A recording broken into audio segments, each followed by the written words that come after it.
Everybody, my name is Sören Schlichting. I'll be chairing today's seminar. So today we have Aleksas Mazeliauskas from Heidelberg, who will talk about thermalization and collectivity in small and large systems. Aleksas, you'll give about an hour talk. As for urgent questions, I would recommend that you type them in the chat. If you have urgent questions during the talk, I'll then bring them to the attention of Aleksas and ask them. And then, of course, we'll have plenty of time for discussion afterwards as well. So with that, please take it away, Aleksas. Thank you, Zoran. Thank you, Yi, and other organizers of this colloquium series. I'm very happy to give a talk in this nice international setting. So as already Zoran mentioned, I'll be we're talking about a couple of topics, and I start with some quite basic motivation, which is maybe for this audience is well known. So we try to be quick there, but then I will spend more time discussing our current picture of thermalization, which is most exhaustively studied in large systems. And that will naturally lead to some open questions and progress of understanding collectivity in small systems. And finally, at the end, I will try to make some connections to very exciting experiments using ultracold atoms, which may allow us to understand some of this emerging many-body phenomena that we believe we have seen in heavy ion collisions and small systems. So with that, I start. So although we are looking typically at a microscopic system of collisions of just nuclei of heavy ions, we still produce quite a large number of particles, and it's already known for a long time that a large number of interacting particles can lead to a new unexpected phenomena. And this is very well known from in QED, where this quantum electrodynamics is the grounding theory, and there's many interesting phenomena emerging from that, and these interactions are propagated by gauge bosons, which are photons, and QED is an abelian theory. Now we work with quantum chromodynamics, where gluons carry a color charge, so not only we have gluon interacting with fermions, but also self-interactions, which makes the theory much more interesting, but also much more complicated. And we have seen all kind of many-body phenomena emerging in heavy ion collisions, which we associate with this multi-particle interactions like collective flow or jet quenching. So in our field, the experimental and theoretical challenge is to discover and study these new phenomena and new phases of matter made of this strongly interacting quarks and gluons. And entire this series of RHIC Beam Energy Scan seminar series is dedicated to especially understanding the phase diagram of QCD matter. So this I don't need to discuss in detail, that on the graph of temperature and baryon chemical potential, the QCD matter at low temperatures is composed of hadron gas, while at sufficiently high temperatures or densities, we have a deconfined matter of quarks and gluons. And in colliders at LHC and at RHIC, we explore different locations of this phase diagram. Now, in my talk, since I work mostly at the high energy limit, it will be more on the zero baryon chemical potential physics, but hopefully some of the lessons could be also applicable to lower energy collisions and at finite baryon chemical potential. So, right, so we know that our goal is to understand this new phase of matter, and we do it, by doing particle collisions.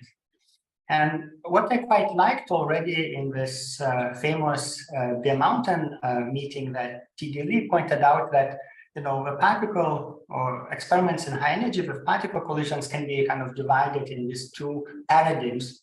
High energy physics, where you try to discover, new laws of physics or new particles by concentrating higher energy in smaller and smaller volume. So that's why I depict high energy physics in this high momentum scale and more smaller systems. However, there's another approach to studying these fundamental laws is to distributing high energy or a nuclear density over a fairly large volume. And for that, you typically use a large nuclei, and it with lower momentum and higher system size. But that's where our typical heavy ion physics sits, and there's this phenomena of jet quenching and collectivity. However, what came maybe a little bit of surprise that even when you go down to smaller and smaller systems, some of these phenomena persist, and therefore it's not that we have like completely two independent systems or two independent kind of physics picture of high energy particle collisions. We should actually strive to get one unified picture where this emergence of collective phenomena is quite natural. And for that, understanding how system thermalize and how collective flow emerges is very important. So, why do we believe that we create this interacting system in head-end collisions? So this is well-known observable of elliptic flow that when two nuclei collide, and especially if they collide sort of not head-on but peripherally, the overlap geometry has some deformation, and this high density matter is then expands, driven by gradient-driven expansion, so that in shorter directions the expansion is faster. So when you experimentally record the produced particle momentum, you also see a noticeable azimuthal deformation, which can be characterized by these Fourier harmonics in the azimuthal angle. And if you have a triangle deformation, you can also have a triangular response. So this is one of typical signatures of this gradient-driven expansion of QGP, which is also typically interpreted as a signal of hydrodynamic behavior. Now, another quantity which is used to indicate the presence of high-density QCD matter is a phenomenon called jet quenching or energy loss. Is that in elementary collisions, when you have a hard parton collision, you produce objects which are jets, that's a spray of very collimated particles. And by momentum conservation, you expect them to be back-to-back. And indeed, in the PP collisions, this can be clearly observed that there is energy deposition in both sides of the detector. However, if this hard scattering happens inside of dense QCD medium and these products of a jet are interacting with the medium, you could expect that one part of a jet could be maybe more absorbed or energy more scattered. And this is seen in experiments as jet suppression. And this is more quantified more by this RHIC observable. So this indicates that even this highest momentum particles inside the medium are strongly interacting with the plasma. So this is our kind of motivation that we really create this high density matter. Now the question is like how does this matter was formed in fairly short time? So a lot of my work has been on understanding QCD thermalization and in typically large systems for which we can apply symmetries, consider homogeneous, transversely essentially infinite systems with a longitudinal expansion. So in that case, we have the nice picture of QCD thermalization kind of in the high density, high energy limit, where effective descriptions derived from first principle QCD could be applied. So as a function of time, you see different phases of this thermalization. So initially the nuclei, Lorentz contracted nuclei, pass each other, and the partons in this nuclei act as color sources with highly boosted color sources which generate strong chromoelectric and chromomagnetic fields, which fill the space in between. And because at the initial early time, this typical occupancies of these gluonic fields is very large, when alpha is small, this non-perturbative occupancy, this high occupancy allows to describe these earliest moments using classical statistical description. However, very quickly the system decoheres and the occupancy of these fields decrease. So another formulation of a picture is needed, and this is done in using kinetic theory with quark and gluon quasi-particles. And here the kinetic theory is very natural language to describe this early time initial stage to late time hydrodynamic expansion, where eventually the system at least approach approximately local thermal equilibrium, where macroscopic fields of temperature and fluid velocity is more applicable. So this is the typical picture of these large homogeneous systems. And you see some typical timescales of these processes. But now if you have smaller systems, of course, there is more complications because of lack of symmetry, but also the fact that your systems are just shortly lived, the influence on these far from equilibrium stages will be more emphasized. So this is another motivation of studying such non-equilibrium approaches like QCD effective kinetic theory. So now the high temperature QCD kinetic theory is in principle derivable from underlying quantum field theory, where the 2-point correlators in this field theory is related to the phase-space distribution of emergent quasi-particles like quarks and gluons. And the kinetic theory, which was kind of finalized and formulated by Alner, Moore, and Jaffe, at leading order, have a typical kind of Boltzmann equation where we have a gradient terms. In particular, we'll have a longitudinal gradient driving the expansion, and also collision terms. And the QCD kinetic theory at leading order have two types of processes: elastic scatterings, which when the momentum transfer is large, is actually very similar to the vacuum scattering. However, when the exchange momentum is small, one has to take into account the hard thermal loop corrections and have this address propagators, which effectively introduces an infrared regulator.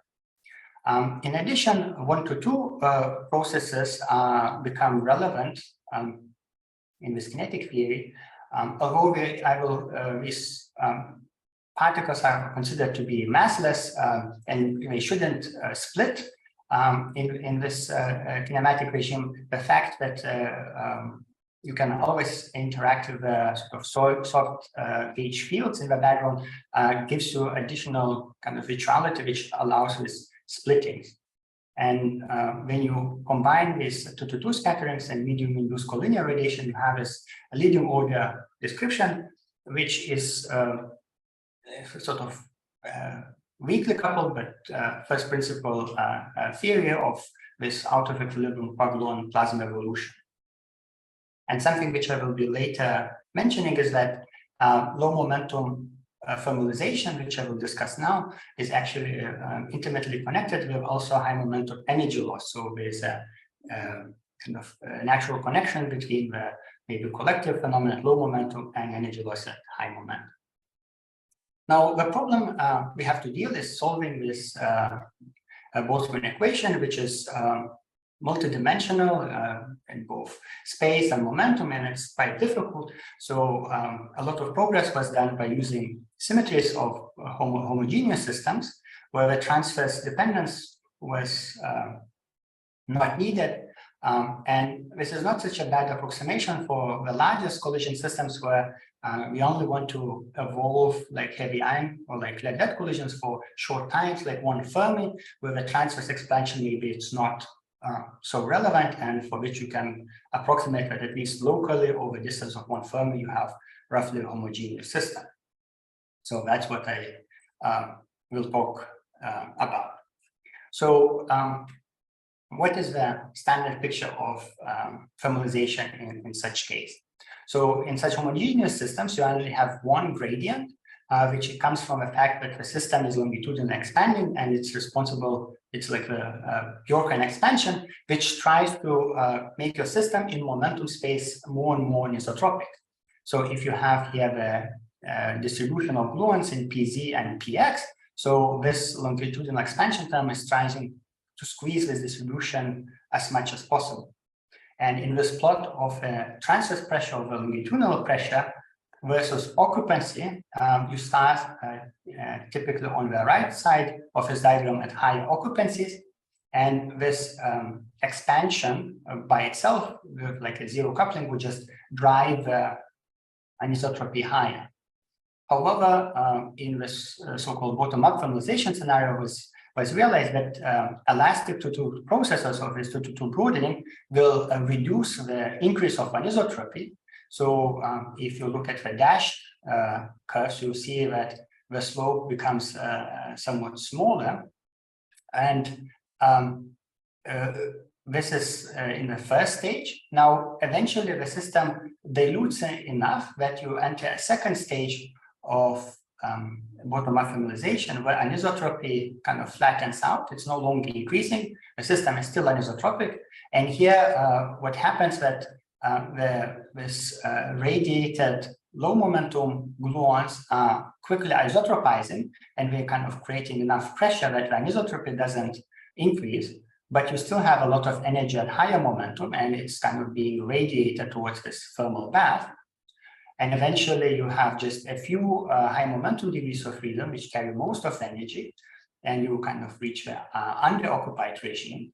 But then these last few hard gluons are being quenched by this thermal bath and so-called mini-jet quenching, and then you reach a system which is isotropic and in equilibrium.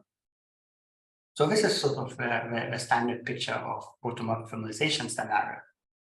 Now, there's very interesting kind of studies of this earliest stage, where actually the chair of my talk has done a lot of very important work. Is that at these early stages where the gluon occupancy is very high, actually there's a dual description not only in kinetic theory but in this classical statistical Yang-Mills simulations, which are non-perturbative. So you can solve with classical equations of motion, and from a gauge fields construct something which looks like a gluon distribution function. And here you plot kind of its evolution with time. And what was noticed is that this evolution has emerging self-similarity, that it can be simplified because a gluon distribution can be rescaled by rescaling the amplitude, transverse momentum, and longitudinal momentum, and kind of rescales very nicely on top of each other. So this fairly non-equilibrium evolution solved with this classical statistical Yang-Mills is quite simplified. And these exponents, which were computed roughly -2/3 and gamma 1/3, is actually precisely what you would expect from simple kinetic theory arguments. So indicating that this classical statistical simulations agree with a kinetic theory argument of how the initial stages of thermalization proceeds. Now, more recently, together with Jürgen Bergers, we realized that this concept of self-similar evolution is more general and applies not only to the constant exponents, but also to time-dependent exponents. And here now in simulations using QCD kinetic theory, we showed that you could describe evolution even from earlier times where you have the scaling exponents changing in time. So sort of saying that in this particular regime of early time evolution, this kind of simplification sets it quite early on. And even more recently, there's a nice study by Yi and his collaborators about the stability of these scaling exponents and even potential corrections to these values. So this is applicable for very early times, and in practice, very small couplings. So this is very interesting to understand kind of the general structure of QCD evolution. However, in more realistic energies, the couplings is larger, so some of these features might be difficult to see directly in an experiment, but I will talk later about nice connections with cold atom experiments, which where it can be maybe better realized. So now this early time behavior goes under the name of non-thermal attractor, but and it's in this early stage overlap between classical field description and kinetic theory. But at late times, we have another type of simplification of evolution, which goes under the name of hydrodynamic attractor, where the evolution collapsed to quite early on to a fluid-like behavior. And here's multiple reviews which discuss it in detail. Now, what is it? So when you have a system which is at early times kind of longitudinally expanding, you're driven mainly by this 1D expansion, where the gradient is just 1 over time. And if you just try to do kind of viscous hydrodynamic computations, you see that the energy evolution is driven by longitudinal pressure. And if you put in the first order hydrodynamics, you have this first order correction. And in principle, dot, dot, dot represents higher terms. So this is universal prediction. You would expect once your system is close to equilibrium. But what was realized that you're using a different microscopic descriptions for the relaxation time approximation, effective kinetic theory, or even ADSC descriptions, is that evolution in these microscopic descriptions collapse to some universal curve, which is different from this first gradient expectation, which I think here is given by this dashed line.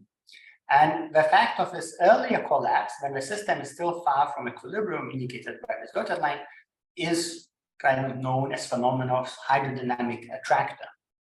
And this is again studied by many people, and it's a very interesting phenomenon.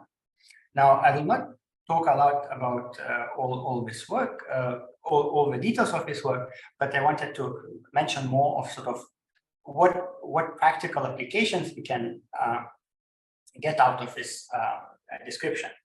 So if you compare different microscopic theories, like kinetic theory of Boltzmann, just pure Young-Mills or ADS-CFT, and you plot this evolution of pressure over energy as a function of the scale time, W tilde,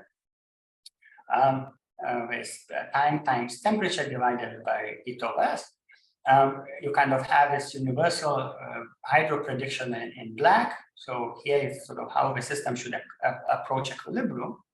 And even for large deviations in pressure, you get different attractors for different microscopic descriptions. So they are not identical. But if you look at these gray curves, these are simulations in the same kinetic theory for slightly different initial conditions. And you see that it's properly rescaled, they nicely collapse to this blue curve. Similarly, if you look at the ADS-CFT curve, there's these green lines which also quickly collapse. So if you now take for granted that the generic evolution of a system between this very anisotropic state at early times and equilibrium at late times are described along some curve, which is completely just a function of the simple variable W tilde, you can do some cool things. And in particular with Zoran and Giuliano, we calculated how much entropy you produce during this equilibration process. And we're able to relate the energy deposition at the initial time here to the energy to entropy at the late times. So this sort of a nice, simple pocket formula to relate early times to late times, which entropies actually can be related to produce particle multiplicity. And you get explicit coefficients of shear viscosity. This is a coefficient related to number of degrees of freedom. And C infinity is actually a coefficient parameterizing these different attractors, which are not exactly the same, but actually they're still fairly similar. Now, slightly earlier, quite similar sort of attractor property was also used in the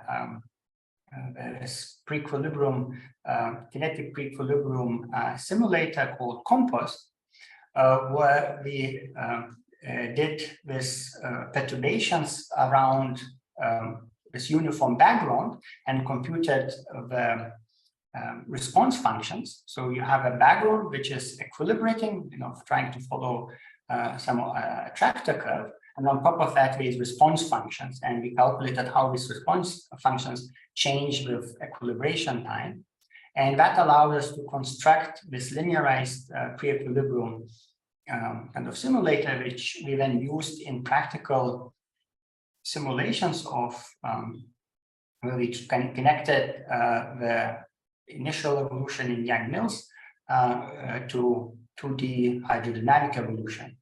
And here, this composed pre-equilibrium evolution allows us to bring the system, which is very anisotropic, closer to isotropy, where we think hydrodynamics is kind of safer to apply. Now, of course, there's various still limitations in the description, because at leading order, kinetic theory is a conformal theory, so there's still discontinuities in how you match to hydrodynamics. So you usually use equation state from lattice, but there has been studies showing that using of this composed pre-equilibrium does help to, say, reduce the problem of violations of causality. And finally, the final topic on the equilibration of large systems is the chemical equilibration. So if you start with a system which is dominated by gluonic fields and you want to approach thermal equilibrium, then you quickly realize that you have more degrees of quarks than of gluons, so you need to produce them during equilibration. And kinetic theory is has a natural processes of gluon merging into a quark antiquark pairs, or just gluon splitting quark antiquark pairs, and it produces relatively quickly the blue line, the fermions, which overtake the gluons, and then at the timescales of like 3 Fermi for this choice of E to S, approach the ratios you expected from chemical equilibrium. So here we were able to order the equilibration timescale of applicability of hydrodynamics, or at least first order hydro to energy momentum tensor. The chemical equilibration happens at earlier times, 1.5 at this time scale. And then the thermal equilibration is when the distribution function is really close to Bose-Einstein or Fermi-Dirac distribution. And kind of this chemistry evolution is something quite unique about QCD kinetic theory. So with this, I finish this first part. I don't see any questions at the moment. So in a sense that many other approaches which are used, like relaxation time approximation, which are good in describing kind of the dynamics of energy momentum tensor and they're widely used, do not give an obvious way of, okay, how now I couple different particle species. While in kinetic theory is quite clear, the collision kernels is clear, how you would generate. Similarly, in ADS-FT or holographic approaches, I don't know the notion of different particle species. Good. So now I talked at the beginning that one of the typical signatures of the dense QCD matter is like elliptic flow and this jet suppression. And interestingly, if you do kind of these flow measurements, which are characteristically fairly low energy momentum observable, you can plot this as a function of multiplicity from most central lead collisions to most peripheral, and even in proton-proton collisions. And actually, the signal doesn't disappear as the system becomes smaller. So it's very persistent. And then it's like, okay, if you assume that elliptic flow is a signature of like QGP or hydro evolution, like, okay, what do you say about this small system? Now, on the contrary, the jet suppression, the comparison between PP and lead, jet production actually from substantial suppression at central collisions becomes undetectable at small systems.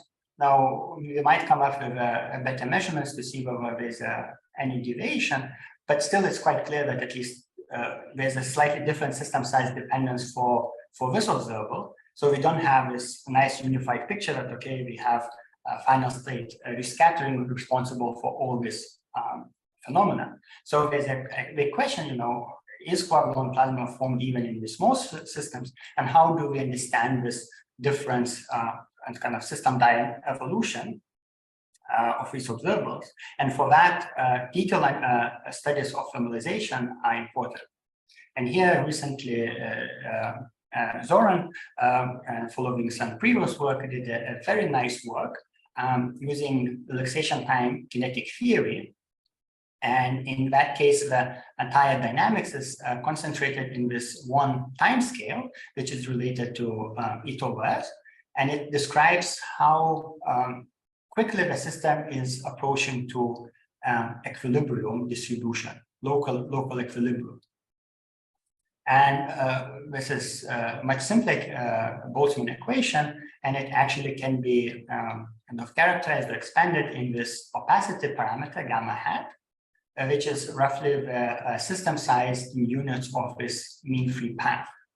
So in this plot on the left, you see the generation of elliptic flow for a given profile, which is sort of should kind of mimic mid-peripheral lead collisions, and as a function of viscosity, or alternatively opacity. So at the large opacity, you have a system which has many thousands of mean free path in a system. So you have approach the ideal hydrodynamic response, and you get that kind of amount of elliptic flow. But even at the smaller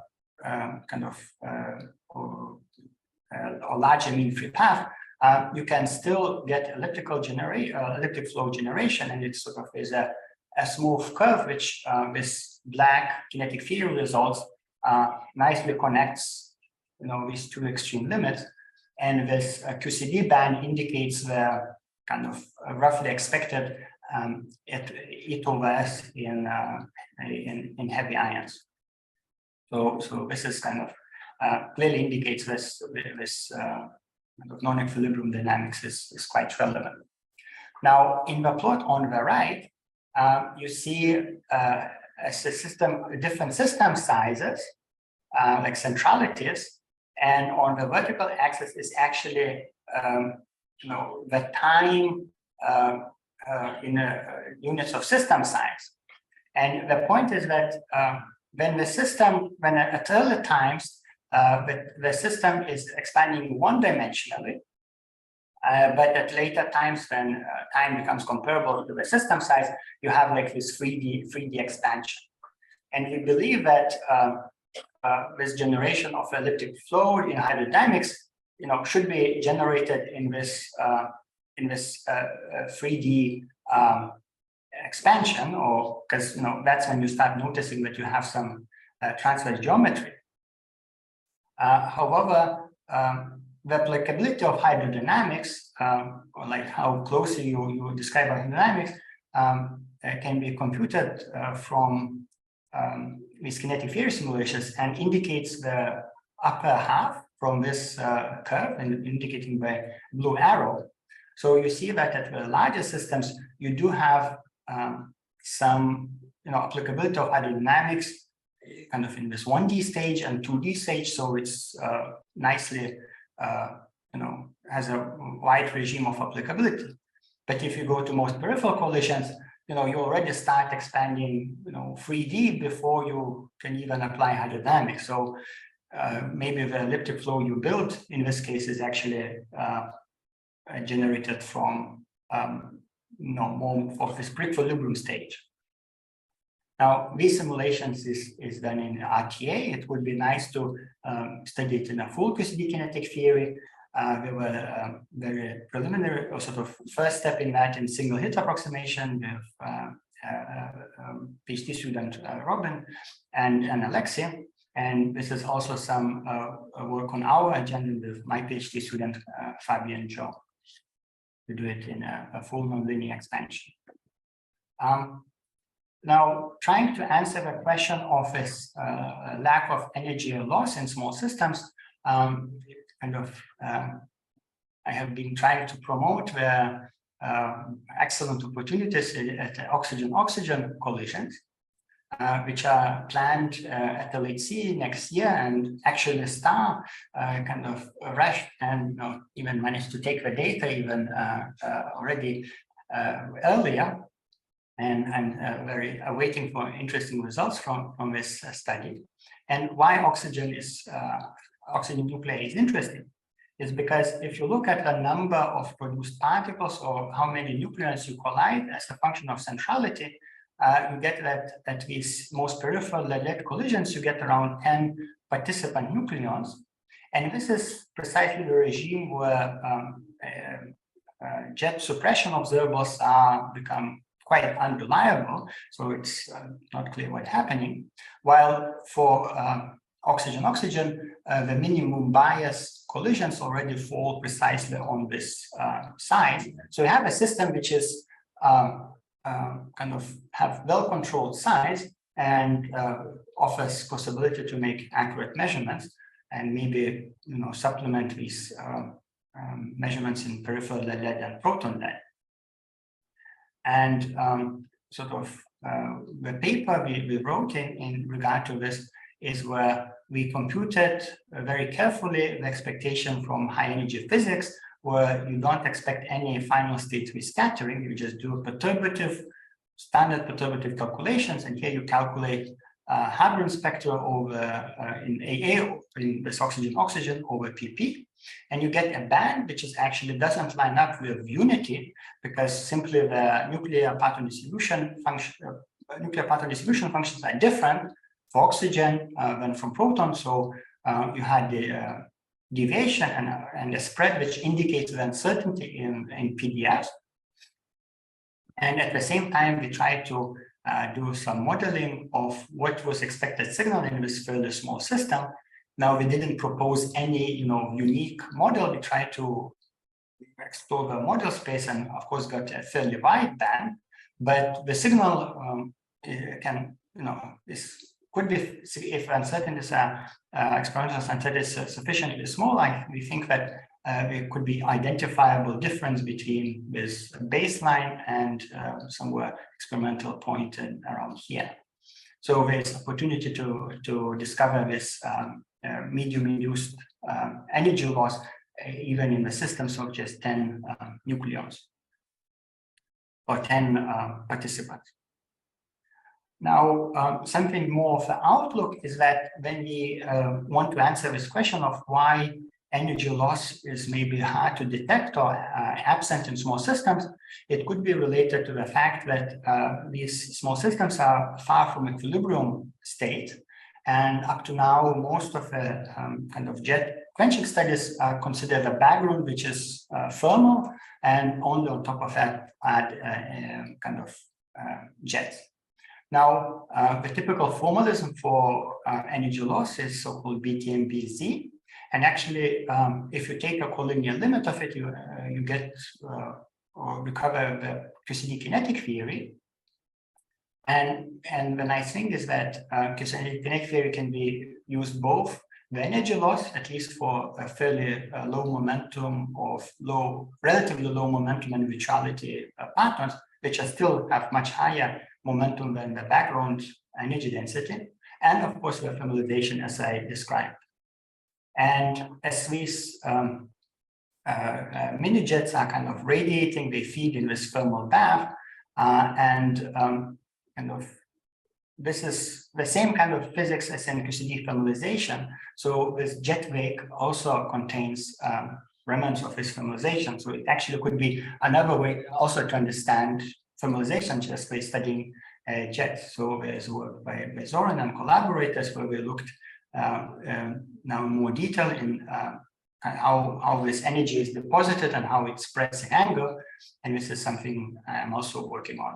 But more future goal is to actually look at this interaction with a non-equilibrium background and see what kind of difference we observe here. So this is, and naturally understanding non-equilibrium effects will be important to better descriptions of small systems. And now I don't see any further questions.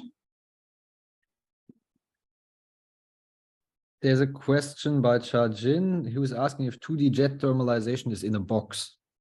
So for the simulations here, this was still thermal background, so you could say it's in a box. This is also for a thermal background, but we have already preliminary work of a system which is expanding in 1D. However, it's still a homogeneous system. I don't know exactly what you meant by a box. So that's what I mean by non-equilibrium jet medium interactions, when we have a background which is itself evolving. Yeah, I think that answers the question. Thanks. Good. I'm doing fairly well on time. So I'm now excited to talk sort of this connection. So quite a lot of questions we have. We have a nice theoretical pictures and simulations, but we all know that how difficult it is to really sift through data to get an unambiguous result. So it would be very nice that some of our concepts could be independently verified in an alternative setup. And here, ultracold atom experiments make a very nice kind of testing ground. And in Heidelberg, there's multiple groups working on that. And it's a natural kind of communication between these two fields. And there's a lot of similarities. And I just, here I would like to kind of briefly introduce and point out to some of this overlap. So in heavy ion collisions, we often deal with strongly interacting QCD matter, which either is strongly interacting because the density is small or temperature is small and the coupling constant rises. So that's sort of non-perturbative QCD physics. Or we have it with very small coupling, but high occupancy regime, where you can also get strongly interacting or non-perturbative effects. Now, in cold atoms, actually the interaction strength can be externally controlled by a simple thing like magnetic field. And here's the plot of a scattering length A as a function of magnetic field. And the kind of interaction strength is proportional to this scattering length. And if you have atoms in cold atoms, they can be individually or they can form a bound state. And a bound state have a particular energy. And if that energy is tuned so that you have a degenerate, whether you have a bound or unbound state, so kind of net energy is zero, so whether you're in a bound state or you are separated at infinite distance, you get a phenomenon known as Feshbach resonance, where you have this divergent scattering length, which is corresponds to the unitary limit of the strongly interacting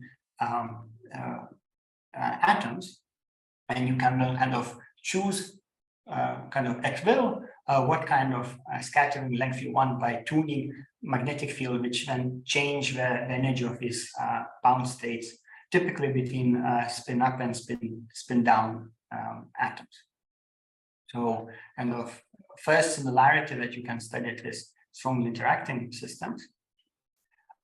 Secondly, we all know that in heavy-ion collisions we eventually can only access the momentum information, so kind of where the final particles fly away.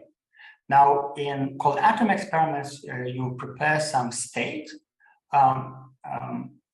in an optical trap, and you can set it fairly accurately what kind of state you want. While in heavy-ion collisions, we don't have so strong control of whether you have central collision or not, and you have kind of to do it afterwards. Here you can determine the system size and shape beforehand. You can then set the desired interaction strength, or even switch after some time. And you can turn off the trapping potential and let it expand. And in this particular example, this is a 2D expansion.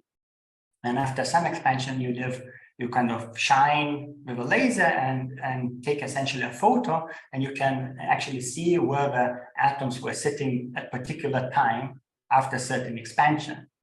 And although this is a diffraction measurement, you can repeat it multiple times to map the entire evolution of the expansion. And furthermore, you not only can get the coordinate space information, but you can also get a momentum space by a trick where you let the system expand for half a period in a harmonic trap. So here you can get momentum or space imaging depending what you like. So here cold atom experiments offers unprecedented ability to observe the system evolution and kind of really check whether some of our assumptions or theories or kind of techniques actually work in practice. So it's quite testable framework. Now, there's already some phenomena which have been observed in cold atoms. So I talked about self-similar evolution in this bottom-up picture, but there's also a self-similar evolution in non-expanding isotropic systems where initial gluon distribution is very overoccupied, and this proceeds in self-similar energy cascade towards equilibrium. And with exponents, which again, our chair has did important computations, can be computed.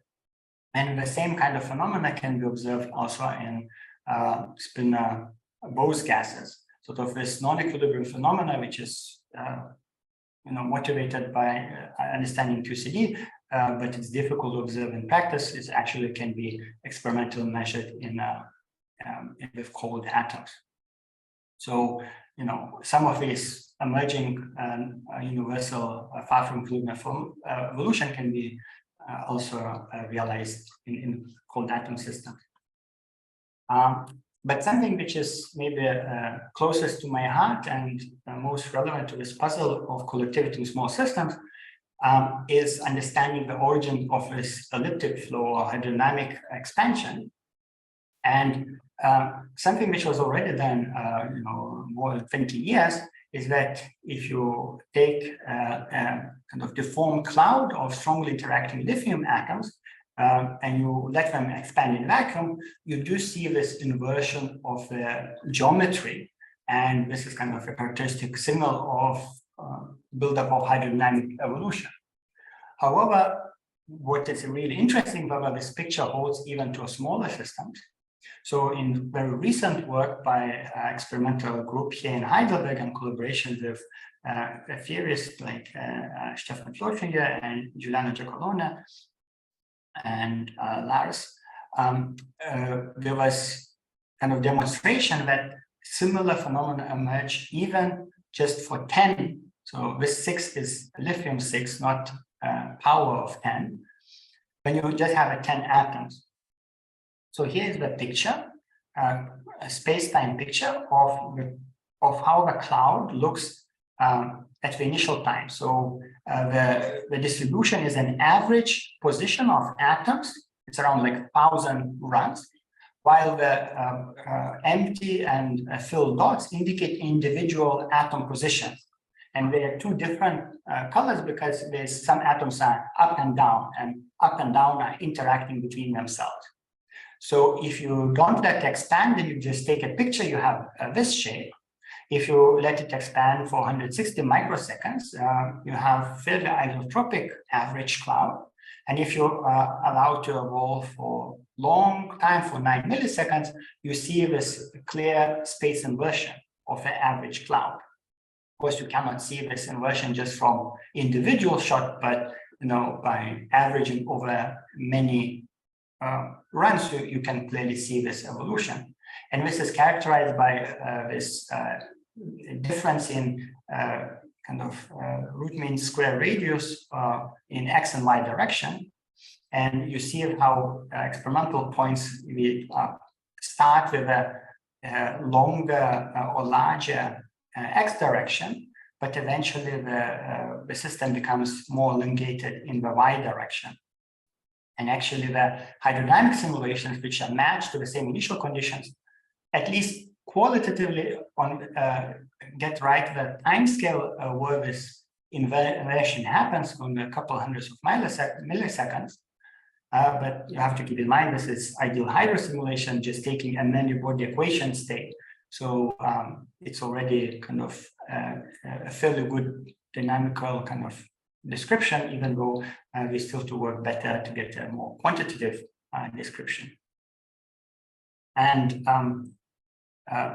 my final physics slide is, with this cold atom systems, we have very precise control of how many initial atoms we have and in which state we prepare. It's basically the ground states of harmonic oscillator with deformed harmonic oscillator. So you can make experiments with 2 atoms, 4, 6, 10, and 14. And there was already a previous work by theorists was that the expectation for elliptic flow generation is that if you have a system which is very small, actually, if you start with deformed trap and have no interactions, you would still have a momentum anisotropy. So the green is the non-interacting prediction, simply because for a small number of atoms, you had a trap which was constrained in one direction, and then basically by uncertainty principle, your momentum distribution has to be opposite, indicating that in more contracted direction, you will have more bigger momentum uncertainty, which results in this larger elliptic flow at late times. However, if you have a large number of atoms, this effect cancels out. So in non-interacting case, you get a 0 V2, while if you just had a classical interpretation, a large number of atoms would then generate your expected elliptic flow. And the experimental results here given more an aspect ratio of a cloud. So unit is isotropic cloud. So you would expect that the red classical prediction would be, increasing this aspect ratio with the system size, while this non-interacting prediction starts with a system which is, anisotropic just because of this uncertainty principle, but then for larger number of atoms, you approach isotropic case. And experimental data without interaction with the blue points and actually follow very well the theoretical non-interacting expectation. But if you turn interactions, okay, you follow the same curve for 2 atom or 4 atom system, but for 6 and 10 atoms, you start deviating and generating this genuine interaction-driven anisotropy. So you get this emergent gradient-driven expansion already at the systems of 10 atoms. And it's very cool thing, and it will be nicer to study further, because it really strengthens our picture that maybe even in this tiniest collision systems we don't imagine, and it actually is emergence of hydrodynamic description. So with this, I would like to summarize. So it's quite clear that heavy ion collisions is just a unique way to study real-time dynamics of many-body QCD physics. And we cannot mimic it any other way terrestrially. However, some of the phenomena are fairly universal, so that we could make interdisciplinary connections to other alternative systems like cold atom. And I think by now we have a fairly good theoretical description of 2CD thermalization in large systems, which matches well all our kind of terminology description. So here we have maybe a fairly tight picture, however, which really puzzles me that we don't fully understand or cannot explain the system size dependence of some of this collective behavior, and that kind of questions, do we have a full picture? So that's something I hope we can all work further to understand. And maybe here this kind of collaborations, interdisciplinary collaborations with, say, cold atom experiment will give a kind of initial insights or justification to our kind of physics. So with that, I thank you for attention. I'm open for questions. Yeah, thank you very much, Aleksas, for this very, very nice presentation. I think you deserve a big round of applause, first of all. Yeah, so I think with that, we can open this talk for questions. I would like to ask people to either raise their hand and I will then call them, or indicate in the chat that they would like to ask a question. I see Uli has a question. Don't you want to take the questions from the chat first? Well, there are two that have been answered. So okay, fine. There's none, so. Aleksas, if you could go back to the previous slide, I think like you, I'm very excited about one more about these. Very excited about these results in the very small system of cold atoms. I noticed that in the very right plot, the ideal hydrodynamics doesn't give you enough generation of transverse and spatial anisotropy. And I think this is an expected effect when you think about it in terms of viscous hydrodynamics, because in the early days, we studied the effect of viscosity on the creation of momentum anisotropy and on the evolution of spatial anisotropy. And while increasing viscosity reduced the momentum anisotropic response to the initial geometric deformation, it also increased, it allowed the initial eccentricity to disappear faster if you included viscous effects. And that's qualitatively going in the right direction here. It will be very interesting to replot the right diagram by comparing with viscous hydrodynamics. So here it's ideal non-relativistic hydro simulation. And yes. I'm not fully sure whether you're correct in a sense that actually this behavior would be more consistent with the equation of state which has a larger pressure. So if you took a different equation of state or you increased by hand pressure, the agreement would be better. And I'm a bit worried that I'm not talking about the equation of state. I'm talking about the fact that viscous hydrodynamics increases the transverse pressure by a shear viscous stress contribution. And transverse in this case is in this upward direction. But then it could reduce in another direction. So maybe you're right, but I'm also worried that that's in any case you are. Anyway, we don't know, and I'm not claiming that I know what is right, but I think it would be very interesting to compare this with. Absolutely, that I agree. Giuliano wants to comment on this. Yeah, if I'm allowed, just thoroughly. In fact, in these experiments, we can also map the expansion in momentum space. So we can really map the build up of momentum anisotropy as a function of time, although this is not shown here. And in fact, what we find is that we find that both the discrepancy is the same in both spaces, in the sense that here the expansion is too slow, as you noted. And there we also see that we don't produce enough momentum anisotropy. So I'm not sure that your correction would fix both things. But it's a very good point that viscous correction would probably increase a bit more like the pace of the real space evolution. So that's something to check for sure. But we could do both actually. Okay. Yeah, thanks for clarifying, Giuliano. Let's see if there are further questions. At the moment, I don't see any, so please raise your hand. So I'll take the opportunity. My talk was not controversial enough. That's the point. Well, I'll just take the opportunity to ask something directly on this slide here.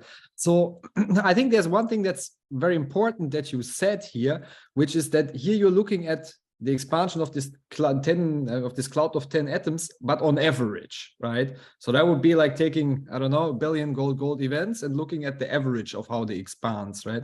So what I'm wondering is, to what extent can you in these cold atom experiments measure flow, momentum anisotropy also in the way that we do it in heavy ions? Say you now start to look at, I don't know, 2-particle correlations, 4-particle correlations, and were to thereby then really probe sort of the event by event nature rather than the average, right? Which, particularly for these small systems, may have a very different result regarding also perhaps applicability.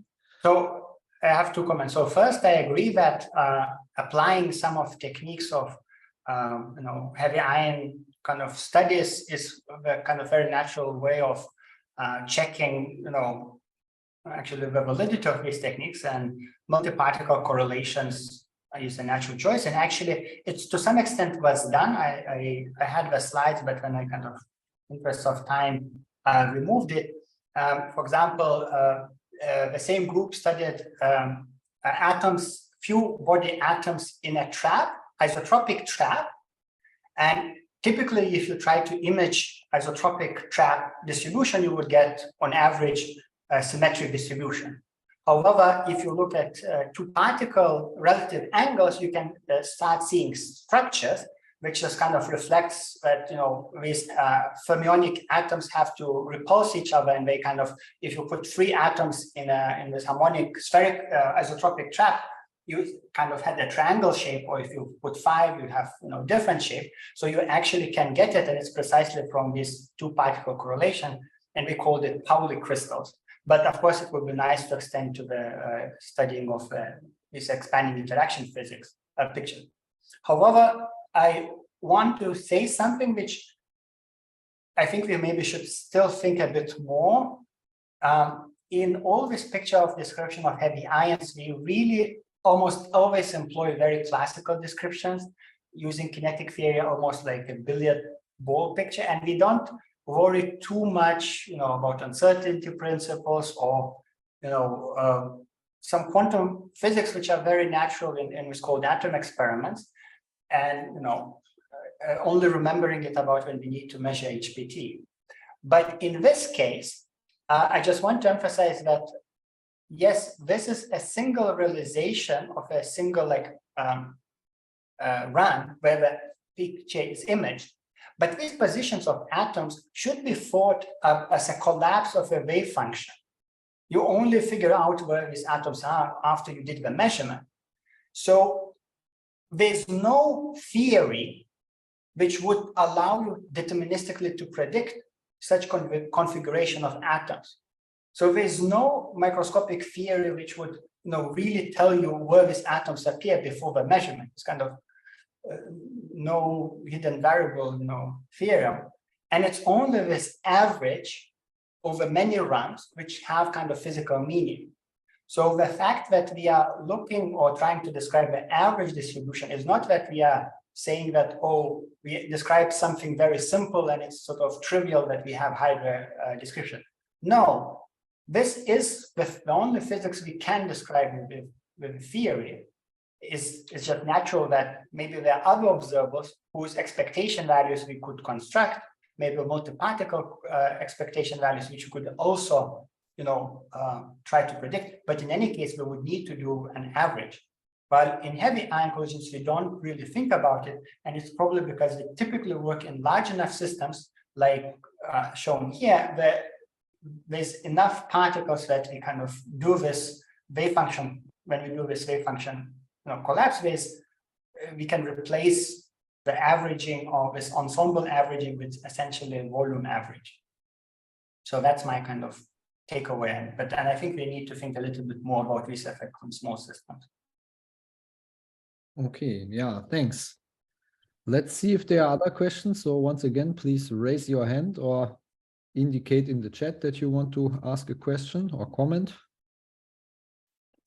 I think Uli has another question.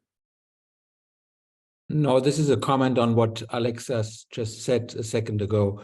I mean, it's in a sense very similar to what we have in heavy ion collisions at the initial stage, where we realized recently that you have to do this event by event, because every measurement is an individual measurement of the quantum spatial distribution of the nucleons. And only after you make the collision, you have measured the positions of the nucleons. And this is manifested in the angular fluctuations and anisotropies. So to look at higher anisotropic components of both the spatial and the momentum distribution in these systems of small numbers of lithium atoms would also be very interesting from that point of view. I mean, in heavy ion collisions, the anisotropic flows that we measure are an explicit manifestation of quantum fluctuations in the initial state. Well, the point is that many Glauber type simulations, I think and actually that's how we do. We take a ball made of nucleons. And then, I think if you just did the collision of classical billiard ball or nuclei made of billiard balls at different orientations, you would get these fluctuations. But that fluctuation for me is more a classical kind of position of where the nucleons were in a fixed, initial state.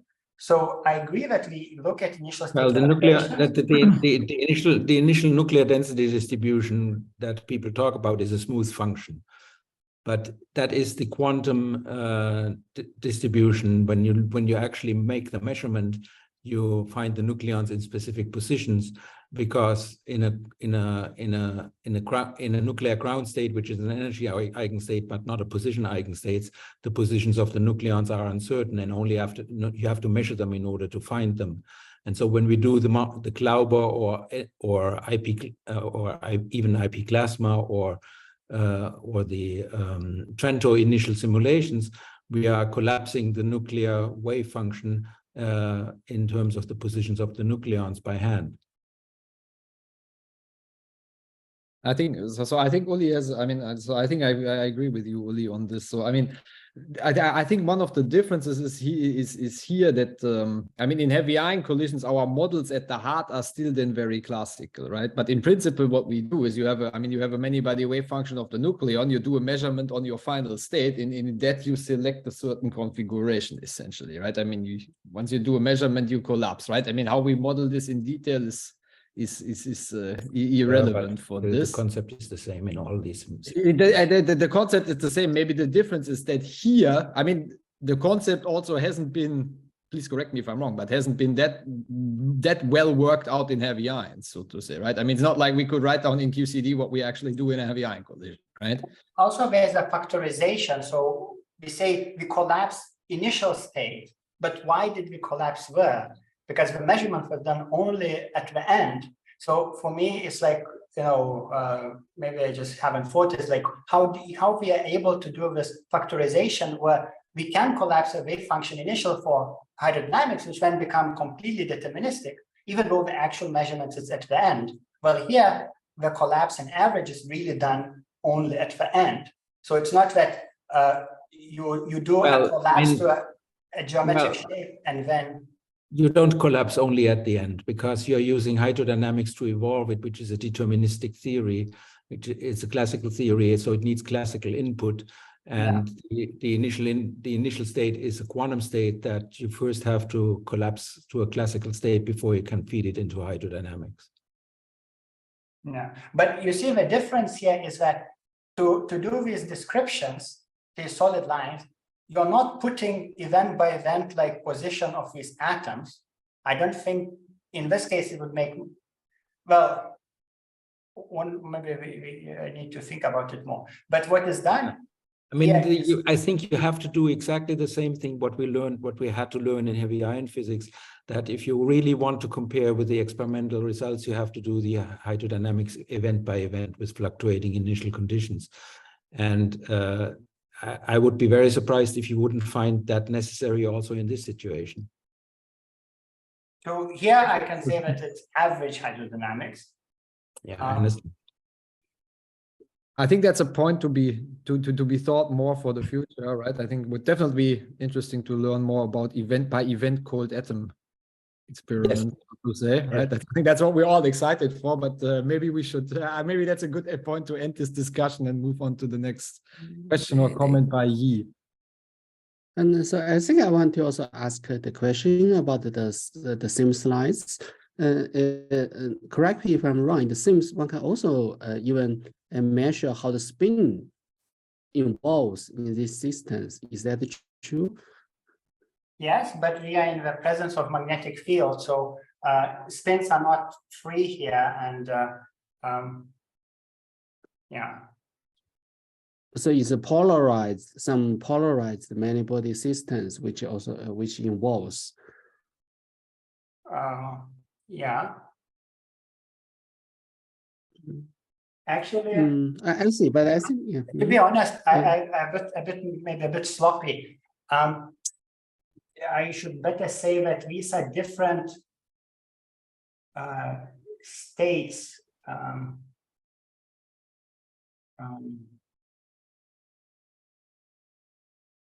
Okay, I'm a little bit worried whether I am saying it correctly, but certainly in these atoms in two different states, and they're interacting between themselves, but they cannot jump between these two states in this case.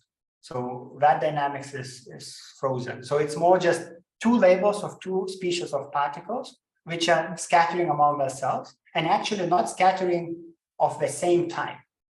So this is a system where only black and white see each other, but black don't see any other blacks. So actually one black see only 5 other atoms. And you see at later times and strong interactions, they even form these molecules, these bound particles. I see. You probably wanted to ask a kind of interesting question about spin evolution or polarization evolution.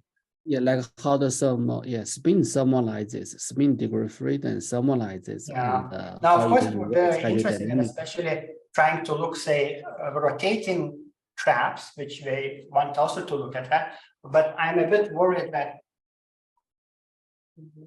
whether this dynamics is really there or it is fixed by external fields. Okay. I see. Okay, thank you. That's a very interesting. Yeah. Okay, let's see if there are other questions. So once again, please indicate in the chat if you want to ask a question or simply raise your hand. Okay, I'll ask one more, little bit more pointed question now, maybe. Trying to bring this back a little bit to QCD, right? So Aleksas, you made a big point about, using QCD kinetics and also trying to understand evolution of small systems in QCD kinetics, right? And then you ended sort of, trying to again understand the things in the theory, which is not QCD, which is dealing with cold atoms, right?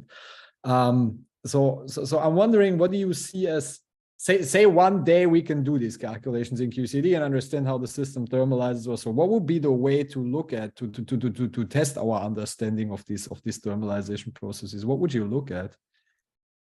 In heavy ions or in heavy ions, yeah. I mean, is there any hope we can see something there? What would be your idea? So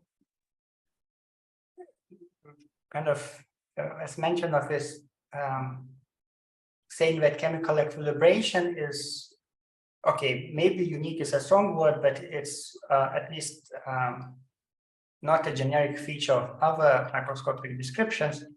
That would be certainly a nice kind of way where you maybe try to look at it something which is more specific and there were these works on strangeness enhancement where we try to estimate, how quickly the chemical equilibration happens, and whether, how big a system should be where at least massless strange quarks would be, or quarks would reach this thermal equilibrium, and then we put some bounds of where you would have equilibrium chemistry, and then you can try to match with experiment of, say, strangeness enhancement.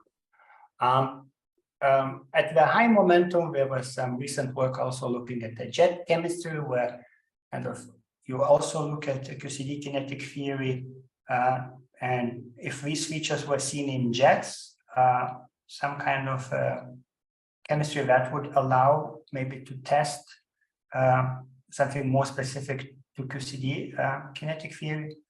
I think that's another, your recent work with this so-called icing initial conditions, where you try to put more conserved charges in this kind of compost-like equilibration, and then you study the evolution of conserved charges, which would be a bit more maybe specific to or related to the specific properties of QCD, rather than this very kind of universal quantities of just kinematic quantities of energy momentum tensor.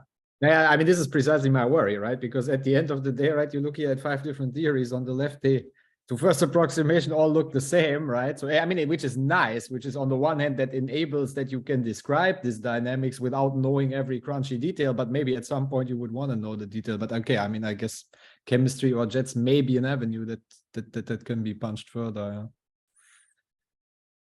Okay, thanks. Let's see if we have more questions. Please raise your hand. I think otherwise we will come to an end. Okay, I don't see any more questions either in the chat or by raising the hand. So I would say then let's thank Aleksas very much again for this nice talk and discussion. Thank you. Okay, thank you. We close the seminar. Okay. Yeah, thank you. Thank you all. See you next time. Bye.